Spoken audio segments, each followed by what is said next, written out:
Hey guys, welcome back to GBoss DE. I'm GBoss. You guys are obviously DE, Deutschland. Shout out to the Germans. Thank you guys for watching. Like I said, 10K, I'm gonna be up in Germany. And we're almost at 10K, which is actually, well, we're not almost at 10K, but we've crossed the point where I'm actually, believing that we're gonna get there in a few months, which is amazing. So I can't wait to actually visit Germany. And yeah, we're gonna be checking out a video titled "The Last 24 Hours of Hitler's Life." Why? Because I didn't know much about Hitler.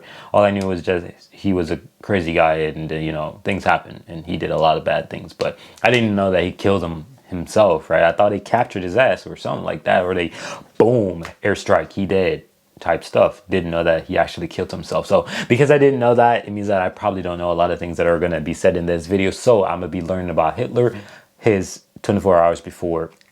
You know what I mean? So thank you guys for watching, first of all, and original link will be in the description of my video, so go check that out if you need to. A link will be in the comment section of my video as well, where you guys can actually go add videos for me to react to, and I'll react to it just for you guys. So thank you for watching. It's late April 1945. Adolf Hitler is in the throes of a nervous breakdown. It's the end for him, and he knows it. He calls for one of his secretaries, Gertrude Traudl-Junge, and tells her to take down his last will and testament. Tearfully, she listens and writes down his insane words. His takes on all things: all of this bloodshed is not my fault. The four other witnesses in that room, as well as Hitler, will be dead within 24 hours. We'll talk in depth later about the deranged will and testament, which encapsulates just how insane. Why is he doing this, man? Listen, you can hear Hitler in the background. Blah, blah, blah, blah, blah, blah, blah, blah, blah, blah, blah. Like, what the gingerbread man? Come on, man. He was. Hitler had known for a long time before that, maybe since 1943, that the war was lost, but he still clung on to the hope that there might be peace negotiations. Then, at the beginning of 1945, his enemies encroached further and further toward Berlin. Really? The Soviet Red Army was intent on crushing Germany. I had no idea he expected peace. Like, they would have been like, all right, man, let's shake on it, man. We done. Leader Joseph Stalin, whom Hitler had the nerve to call a barbarian, knew victory was close. In January alone, 450,000 Germans died, and in the 3 months that followed, 280,000 died. This was more German casualties than from 1942 to 1943, which shows you just how stubborn the Nazis were in not accepting defeat. In February, Hitler's command in Hungary watched as his men fell into a state of utter gloom. In his report, he wrote, "Amid all these stresses and strains, no improvement in morale or performance is visible. The numerical superiority of the enemy, combined with the knowledge that the battle is now being fought on German soil, has proved very demoralizing for the men. German people ran from their homes as the Soviets moved in. One woman wrote, "The world is a very lonely place without family, friends, or even the familiarity of a home." In April, a Russian soldier wrote to his beloved back home saying, "At first the fascists fought back fiercely, but they could not endure this hell. Everything is bound to finish soon." On April 16th, Soviet forces had invaded Berlin, finally. Inhabitants heard the gunfire not far off in the distance. Some people ran to the shops to get what remained of food. One of them, Ruth Andreas Friedrich, poetically wrote, "Before us lies the endless city, black in the black of night, cowering as if to creep back into the earth, and we are afraid." The Nazis still relentlessly kept on killing. They emptied jails and shot those who resided there. German firing squads killed scores of people deemed a non-supporter of the regime. POWs and concentration camp prisoners were lined up and massacred. The order given by Hitler was to keep going. But Berlin was doomed, with now even the Hitler Youth fighting toe-to-toe with the enemy. One woman explained what she saw, saying there were young baby faces peeping out beneath oversized steel helmets, and that it was frightening to hear their high-pitched voices. She said this went against human nature, and nothing could be better accredited to the madness of war. You might wonder why so many people fought on in Germany. The historian Max Hastings wrote in his book Inferno that the Germans were well aware of the fact that they would be given no mercy from the Red Army. It was a matter of fighting back or being murdered. The Russians had been on the wrong end of so much savagery themselves, they weren't in the mood for sparing the enemy, which, as they saw it, was all of Germany. Still, the atrocities committed on German civilians can't be ignored. One woman starkly summed it up, saying, "It can't be me this is happening to, so I'm expelling it all from me." It was during these last few days of barbarity that Hitler sat in his bunker under the Reich Chancellery. After hearing of the death of U.S. President Roosevelt on April 12th, he'd actually held out some hope that the new president, Harry Truman, would sign a peace treaty. That didn't happen, of course. Hitler suffered a breakdown on April 22nd when he heard that his orders for a counterattack hadn't been followed through. He screamed and cursed the people he said had betrayed him. It was on this day that Hitler finally admitted to himself that all was lost. This was 2 days after his birthday, which you can understand didn't involve much celebration. Wow. He did, however, make this his last public appearance to congratulate some Hitler youth who were ready to die for him. He was in such a state, he had to keep one of his shaking hands clasped behind his back. He then went back to the bunker, knowing his life would soon be over. It was there that he would be married to his mistress, Eva Braun. We know that in the last day or two, one of the many things that occupied her mind was hiding her precious jewelry. In her last letter to her friend Herta Ostermeyer, she wrote, "On no account must Heisey's bills be found. What should I say to you? I cannot understand how it should have come to all this, but it is impossible anymore to believe in God. Many of Hitler's inner circle made their plans to escape Berlin." What are you talking about? Believing in God? You don't wipe out so many people and you don't cause so many people to die. I don't give a dang or a crap if you is not the one who did it or you did it. Listen, if my dad or my wife or my son or somebody from my family that I'm riding with, I'm with them throughout all their decisions. Nah, you guilty as much, bro. You are as guilty. What you talking about? She don't believe in God, bro. You the devil. What you mean? I don't care, bro. I don't care if you're halfway not with something, bro. Like, if you're in that situation and you're not doing nothing about it to prevent it or stop it, you very much with it. I'm sorry. But if you see your friend doing something bad to a woman, what the heck? You a part of the crime, fool. That's just how I look at it. I'm sorry. Y'all can let me know how y'all feel, though. Second in command, Hermann Göring, was one of them. Göring had told Hitler on his birthday that he had business to take care of and he needed to go over to southern Germany. That much was true. He was trying to ship his stolen art treasures out of Berlin. So like Braun, he was worried about losing things of monetary value. Not long after, it would get back to Hitler that Göring had spoken to the enemy. This infuriated Hitler, and it would make Göring a prominent feature in his will. Martin Bormann, Hitler's private secretary in the Nazi Party chancellery, was one of the inner circle to stay behind in the bunker. He'd later flee after seeing the end of his leader, but he'd be dead soon enough too. Then there was the propaganda minister Joseph Goebbels, who was also there those last few days. He would be made Chancellor of Germany, but in the end, he, his wife, and 6 kids would all be lost in that bunker. As Berliners were suffering unimaginable torments that late April, Goebbels made one final announcement. He said, "I call on you to fight for your city. Fight with everything you've got, for the sake of your wives and your children, your mothers and your parents. Your arms are defending everything we have ever held dear, and all the generations that will come after us. Be proud and courageous, be inventive and cunning." How both he and Hitler could still ask people to fight in the face of certain loss was a testament to their egoism and insanity. Then on April 27th, Hitler got word that another of his closest had betrayed him. He heard through a BBC report that Reichsfuhrer SS Heinrich Himmler had tried to negotiate a surrender with the enemy. Hitler raged like he'd never raged before. To him, that meant one thing: treason. Hitler ordered the arrest of Himmler, after which Himmler went into hiding. He too didn't survive many more days. It was true, though, what Hitler had heard. Himmler had attempted to negotiate peace. Hitler's world was falling apart, but he still decided that there was still time to get married. At the stroke of midnight on April 28th, Hitler and Eva Braun tied the knot. Both Goebbels and Bormann were there at the ceremony, but as you can imagine, with the Red Army just around the corner, it wasn't the merriest of affairs. If there was any kind of event, it only involved having a wedding breakfast with booze, lots of booze. At some point, Braun signed off on the marriage certificate, and she wrote Eva B, only to cross out the B and then write Hitler. She was now proudly Eva Hitler, but she wouldn't get much time to enjoy the marriage. Hitler's barber, August Vollenhaupt, would usually trim his mustache at around 11 a.m.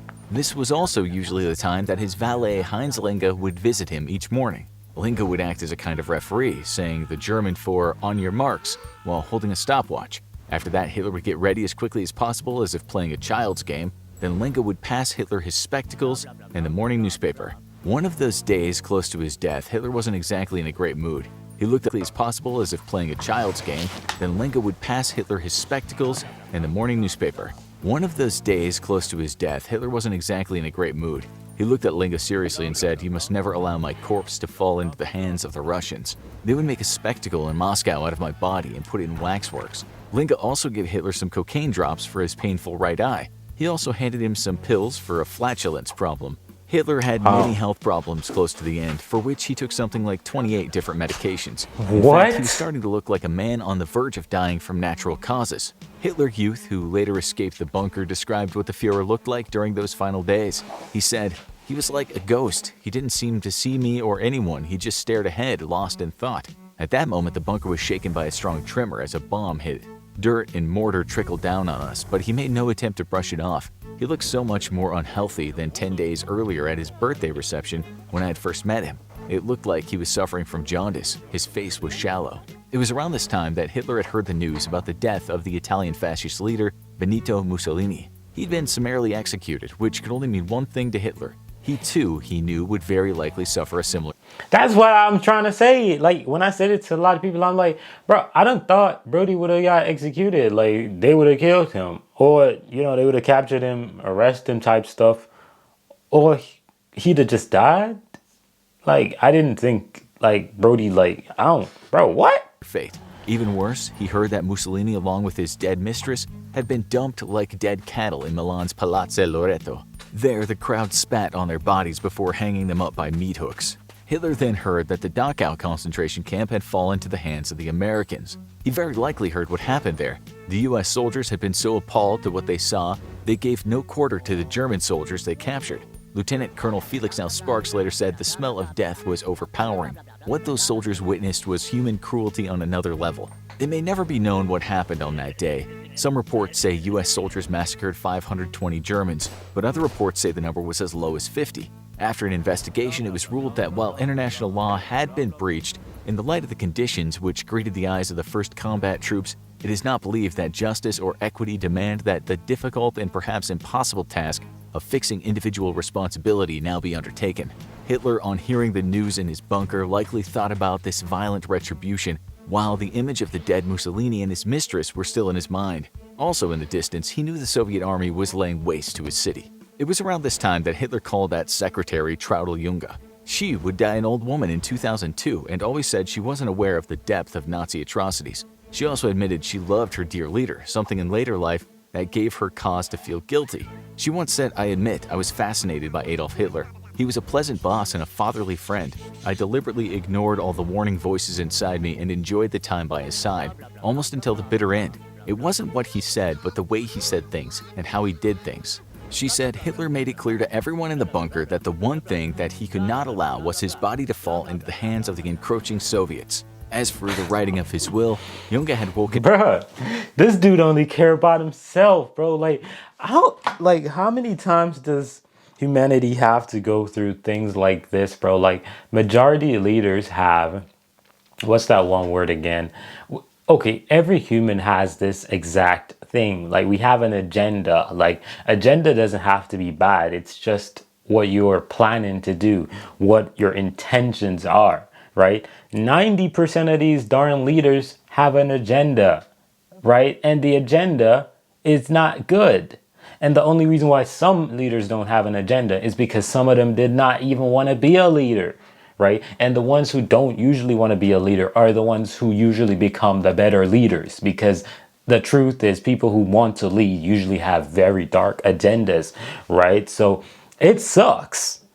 But listening to this, man, it tells you how much this buddy cared about himself and himself only. Like, from literally having kids going out to literally telling me folks like, bro, the only thing y'all got to make sure that don't happen is that the Russians don't get my body. Like, what? Up from her usual nap around 11 p.m. After that, she went to see Hitler, as she would usually drink tea with him at that time. Hitler's vegetarian cook, Fraulein Constance Manzeili, also attended the tea drinking sessions. But that night, when she knocked at the door, something was different. Hitler said to her, "Have you had a nice little rest, child?" She replied, "Yes, I've slept a little." Hitler said, "Come along, I want to dictate something." One thing he told her was that he wanted his body to be cremated. He said he wanted his art collection to go to a gallery in the town of Linz, which he called his hometown. As for the little things of perhaps more sentimental value, or what he called items for the maintenance of a modest, simple life, they should go to relatives and his faithful workers. Anything else of value, he said, should go to the National Socialist German Workers' Party. Here's a snippet from his testament, word for word. "Since I did not think I should take responsibility for entering into marriage during the years of combat, I've decided now, before termination of my life on this earth, to marry the woman who, after many years of true friendship, entered voluntarily into this already almost besieged city to share my fate. She goes to death with me as my wife, according to her own desire." He then went for a bit talking about how he'd given his life to the service of his country, saying he had not intended to go to war in 1939. He said of the reason for the war, it was desired and provoked entirely by those international statesmen who were either of Jewish origin or worked in the Ilma, joka sekoittaa mun pää. Vai onko saanut liikaa aurinkoa tänään? Täydellinen ilta ja mä haluun maistaa sen. Aina on hyvä hetki grillata. Kesän makuisen. Kuopio Rock 20 vuotta. Savon suurimmat synttärikekkerit rokataan heinäkuussa. Mukana Megadeth, VV. Jewish interest. He had the gall to add, the responsibility of the outbreak of this war cannot rest on me. He even said history won't blame him for the bloodbath of the war, but will blame international Jewry and its assistance. That's insane. This is the highest level of denial I've ever heard of in a very long time. This is high levels of denial, man. This is like literally insane, bruh. The level of accountability is non-existent, my guy. Like, wow. British, he said, were offered a solution to what he called the Polish-German problem, but the responsible circles in English politics wanted war. He then called out Himmler and Göring as traitors and wrote down a list of names who should fulfill certain positions. His final words, above all, I obligate the leadership of the nation and its followers to the most minute observation of the radical laws and to pitiless resistance against the universal prisoner of all people, international Judaism. Given at Berlin, 29th of April 1945, 4 a.m., Adolf Hitler. There were 4 witness names, Goebbels, Bormann, Bergdorf, and Krebs. All 4 would soon be dead. Sometime later, while Hitler's SS bodyguards were destroying all the documents around the bunker, doctors followed orders and poisoned his much-loved Atlassian dog, Blondie. Braun's spaniel was also forced into the afterlife. It was around this time someone heard Braun say, I would rather die here, I do not want to escape. A lot of silent handshaking took place as Hitler looked for the last time into the eyes of people that had supported him. It seems that Braun's last words were to the secretary Junge, who accepted the gift of a coat. With it, she heard the words, take my fur coat as a memory. I always like well-dressed women. It was Goebbels that announced the death of Hitler, stating in a message that the time of death was 3:30 p.m., April 30th. Hitler and Braun were subsequently cremated in the garden of the Reich Chancellery as Soviet artillery could be heard close by. Goebbels and Bormann soaked the bodies in petrol and lit them, after which they gave the Nazis salute. The fighting didn't just stop after that. As an observer of this extra bloodshed, a British lieutenant named David Fraser remarked, there is still too much vile cruelty in the world for us to be able to say with true satisfaction good is victorious. Let's hope nothing like it ever happens again. Now, you need to watch what actually happened to Nazi leaders after World War II, or see what happened in those camps with the What happened to that lady that died in 2002? Talk to me in the comment section, man, because I need to know what happened to Shawty in 2002. Like, who was Shawty? Like, what? Wow. Man, this whole, Hitler thing, it's a whole journey, man. Like, I'm not a historian. I never cared about history, but the more I listen, the more I get, locked in. It's like a story. It's like a movie. I'm not a movie guy either. Like, I don't watch movies, right? So it's interesting, man. It's very interesting. But, yeah, thank you guys for watching. This was a hectic video. I'm out of here. A lot of crazy info. But, yeah, thank you guys for watching. I'm out of here, guys. Peace.